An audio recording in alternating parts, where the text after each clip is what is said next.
thought, since I am in the car this morning, that I would spend a moment doing a little impromptu Q&A with y'all. So, I'm going to wait a couple minutes for some people to join, and we'll get started on that. So if you have any questions for me, that's what I'm here for.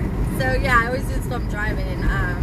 Again, I just thought it might be a good morning to kind of catch up with everybody and kind of see what's up, see, you know, what everybody's up to, what's good on this beautiful, beautiful day. Like I said, in the car, heading out, going on some adventures, not exactly sure what, but this week should be fun. This week should be a lot of fun. So I'm not exactly sure, you know, what I'm doing the beginning of the week. So like today, probably just adventuring. Adventuring's always fun. So gonna maybe roll around, you know, in the immediate 2-hour vicinity, because I don't know. Hello. So anyway, yeah, so I thought, you know, what a good time to do an impromptu Q&A. So if you guys have any questions for me, any thoughts, ideas, comments, anything, let's talk, I'm here.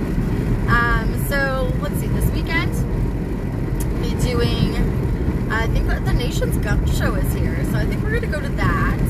I think we might get back down to Echo Valley to do some training, so hopefully I get to bring out the big guns. Yeah, so I'd like to get out that 338 again, see if I can control that recoil a little bit better. Love shooting the 6.5, it's super smooth, so I'm looking forward to getting out and doing that again. So that should be a lot of fun. Tomorrow I got some jiu-jitsu class going on. Ooh, tending olive trees. I'm sorry you can't stick around. You have a great day too, my friend. So I'm kind of talking to everybody as we are going here. Unfortunately, I got one person in the room, but you know what? Hey, hi to my one follower. Yay. So you guys, if you have questions for me, tell me about it. What's the good news? What's the good word? What do you guys want to talk about? What do you want to know? I mean, just figured, you know, I'm in the car, I'm driving, let's do some Q&A. So, anybody got any questions for me? I mean, I can tell stories all day long. That's the fun stuff. So let's see. Let's start with, I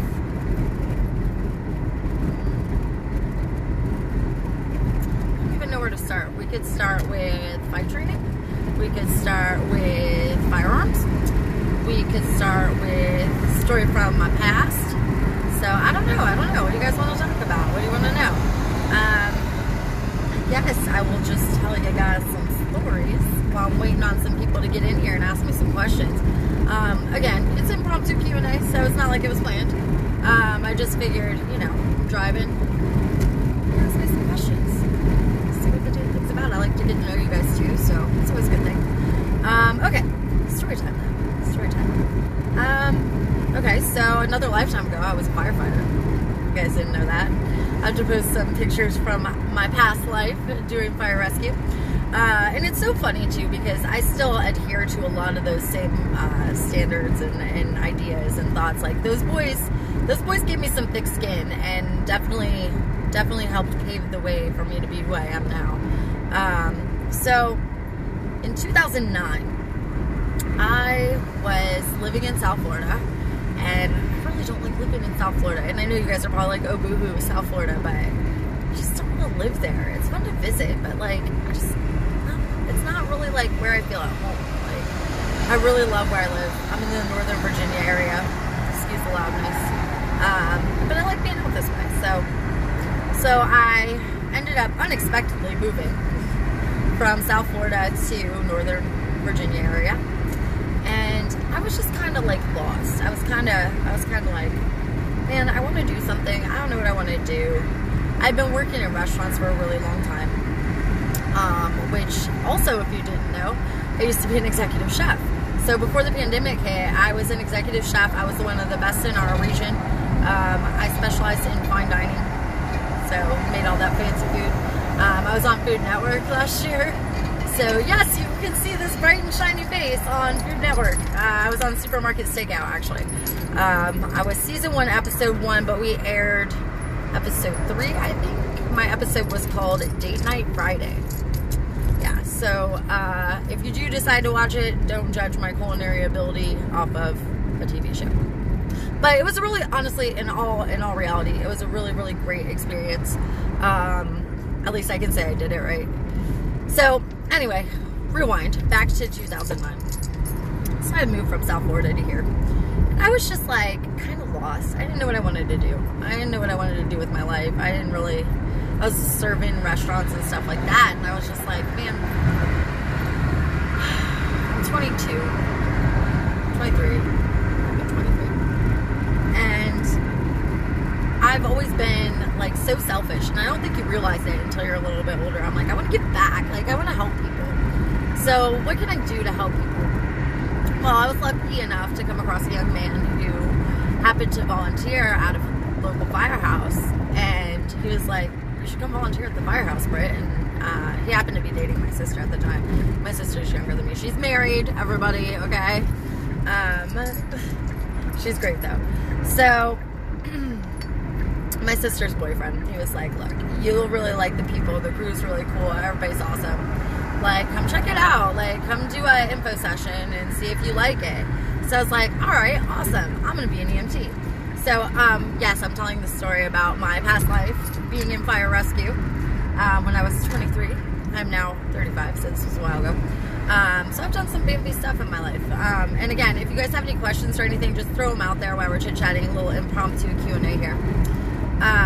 So I went to this info session, and they were talking about stuff, and I was just like, I mean, they were talking about all sorts of things. They were talking about an overview of a little bit of everything, like EMT, fire rescue, kind of what they do, kind of whatever stories that they tell to get us interested. And I can't remember exactly. A really good friend of mine was leading that, who actually ended up being my sergeant once I joined.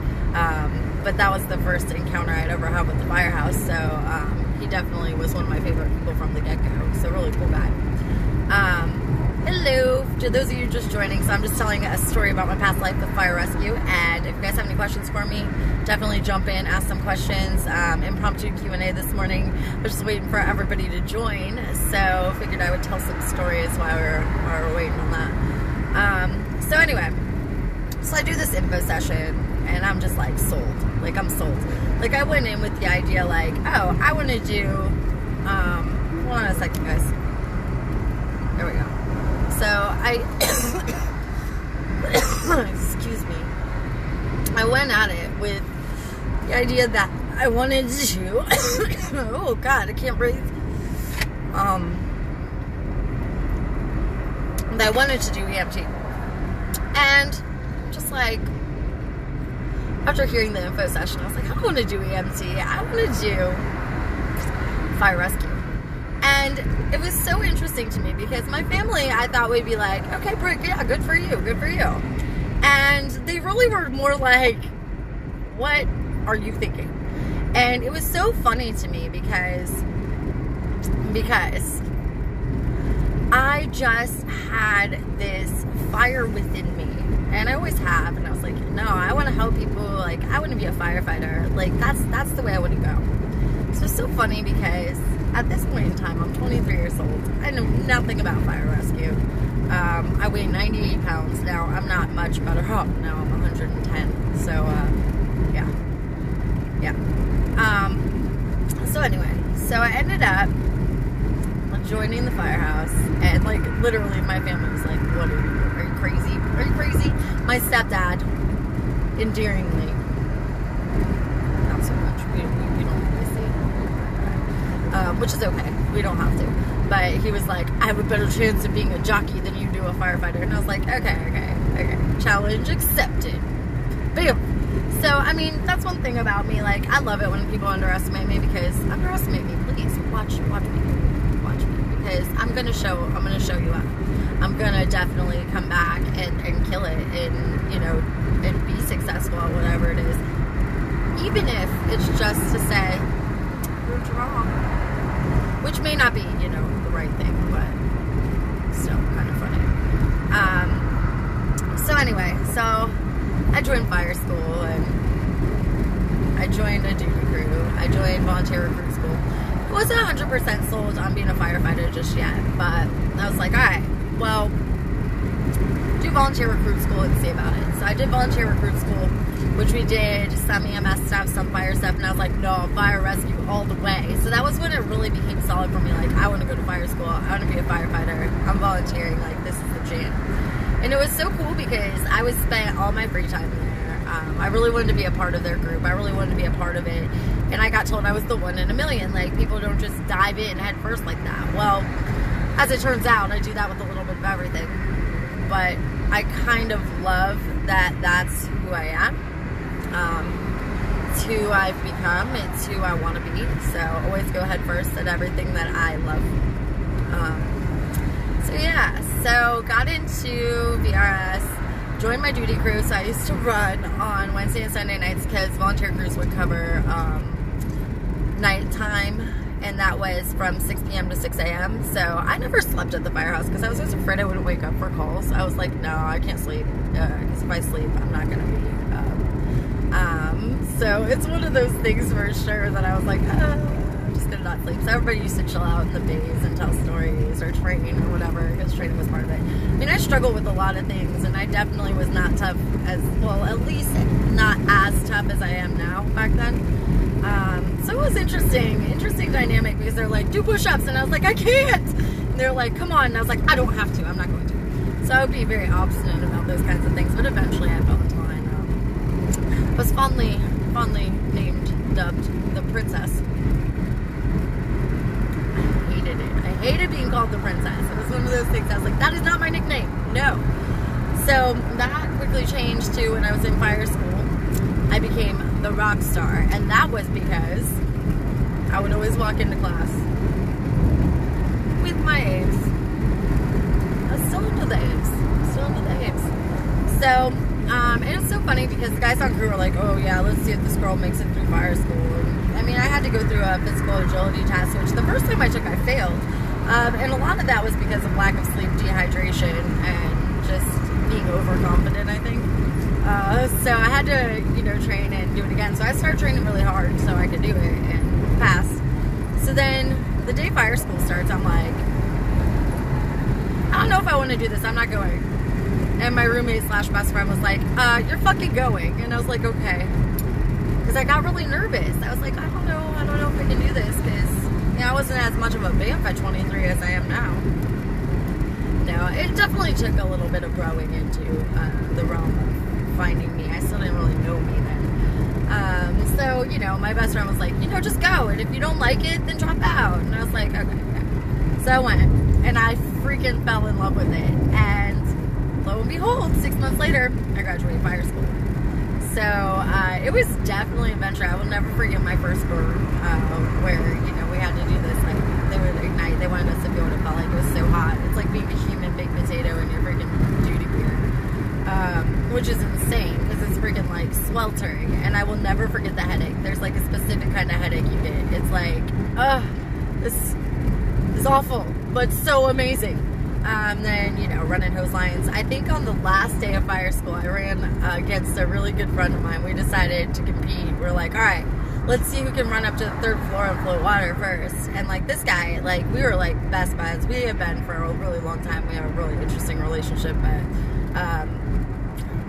hey, I hope you have a good day, too. And, hey, everybody who's here. If you have questions, please jump in and ask. I was just doing a little impromptu Q&A.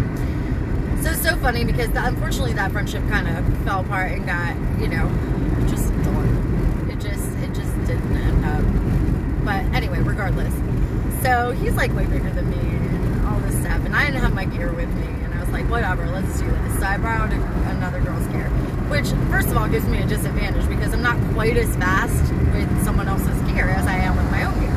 But I still wasn't turning down this challenge. So my friend was like, I'm gonna pull first. And I was like, hey. So he goes up, pulls, blows water, and I was like, all right, my turn. The problem here was I had to pull a wet line. So I end up not in my gear, pulling a wet line, running up 3 flights of stairs and flowing water because I just want to beat him so bad. And at the end, he beat me by 7 seconds. 7 freaking seconds. It was so funny because he was like, oh, I won, blah, blah, blah, blah, blah. And all the guys in my class, because, you know, there were quite a few of us. There were, let's see, 55 starting out, and we graduated with 24, I think. So of that, there were 7 females. I was one of 4 who graduated. And I really kept fire in my life for a long time. But anyway, so all the guys in my class are like, nah, come on, dude, that's not cool. Like, you can't just be like, yeah, I beat you, blah, blah, blah. Like, she freaking pulled a wet line, not in her gear. Like, y'all should call it a tie, or she definitely won. And he was just being what he was. But anyway, it was so funny because I had a lot of people underestimate me then. And, you know, I still have people underestimate me here and there, and I find it entertaining because I always prove them wrong. But, you know, it is what it is. So, I definitely have learned some things through that adversity, and yeah, totally, I did win, right? So this was a long time ago. This was like in 2009. So I kept doing fire rescue for a few more years after that. I wish I still had the time to do it. I would definitely get back into a little bit of that, but you know, I just don't. But yeah, I'll have to share some pictures of my fire rescue days with you guys, because that was really cool. I have this one car fire picture, if I don't have it already posted up here, that I love. Because the fire looks like a dragon head, and I was so tiny that they had like this old school like New York style like black gear, and I was the only one in my class in the black gear, so it was like bam, in the black, look at that. So it's so funny because I always stood out. But it was very interesting to me how many people approached me after I graduated and were like, I'm so sorry I underestimated you, like you definitely killed it, like I feel bad for the way that I treated you, this, that, and this. And it's like, all right. So to this day, I find it very entertaining when people are like, yeah, like we'll see what you can do. And I'm like, okay, you don't know the bamfness. So anyway, those of you who are joining me, who have joined, hello, welcome. If you guys have any questions, ask me. I'm doing a little impromptu Q&A here, which I'm probably going to end here in about 5-ish minutes. So definitely ask away. I was just telling stories of my past life. Like I was talking about in 2009, I decided to join fire rescue because I really just wanted to give back. I wanted to give back to people, to the community a little bit, because I realized like in my short 20-something year life that I really had been very selfish, and I felt like, okay, well, I need to do something good in the world. You know, and then most recently I was an executive chef. I did some charity events. I did some local collaborative dinners that were more like good morning, that were more like bringing awareness to local agriculture and farms, and just giving the people who don't have a voice a voice. So I'm always trying to give back in some way, shape, or form. I haven't quite figured it out with the BAMF dish yet. I just like to teach and share the journey currently. Like I said, if you guys have questions about that, please feel free. So I was like, oh, well, we could talk about firefighting, firearms, or, you know, fighting, which is kind of funny. 3 F's. Firefighting, firearms, fighting, fucking BAMF. All the F's. See, I'm being something. Okay, so yeah, so just doing a little impromptu Q&A here with my A's in my car. Yeah. So good morning. Thank you all for joining me. Glad you're listening to my silly stories. So yeah, I'm looking forward to hopefully getting back out to the range. Right now I'm just on a little ammo jaunt. I got some inside info about some 9mm, so I'm looking for that today. I mean, I have some, but I mean, I never heard some more. Like, but you know, especially with training and stuff, always wanting to have that. So I'm almost to my first destination. Like I said, I'm adventuring a little bit today, so I'm not exactly sure what I'm going to get into. So definitely stay tuned on that. Like, if anytime you guys have any questions, concerns, ideas, thoughts, collabs, anything like that, you can always reach out to me via DM. I'm not always quick about getting back on those. I tend to get a little bit tied up and busy, especially with the fight training, with the shooting training, because I'm doing like shooting sports and stuff like that, trying to get into some competition stuff, which should be cool. I just really love distance shooting, so hopefully I will have some really cool results with that. I'm hoping to get back out there and do some more of it, so we'll see. But yeah, I mean, I really want to get to the point where I am you know, controlling that recoil on the 338 a little bit better, because she definitely kicks and she whomps me a little bit. So trying to get a little better there. You know, if I'm just a little better than last time, that's the way to be. And then also the 6.5, I just want to be very accurate with that. I've definitely gotten better as far as my marksmanship with that, but I've learned a couple little tips and tricks with that, which are super fun. But yeah, I'm at my first destination, friends, so I'm going to go ahead and sign off here. We'll try to do another little impromptu Q&A here soon. So yeah, I hope you guys have an excellent day. Thanks for joining me on my live. Maybe we can plan the Q&A next time. But yeah, if you have any questions for me, reach out. Always good to hear from you guys. Thank you. It's always nice to see you guys in my comments. And Biscuit Eater, thank you. You crack me up a lot. Justin, good morning to you. Everybody, thank you so much for being part of it. Hopefully we continue killing it and doing all these things, you know, doing all these fun things, finding that path. So anyway, all right, my friends, love you all. I'll talk to you all later. Bye.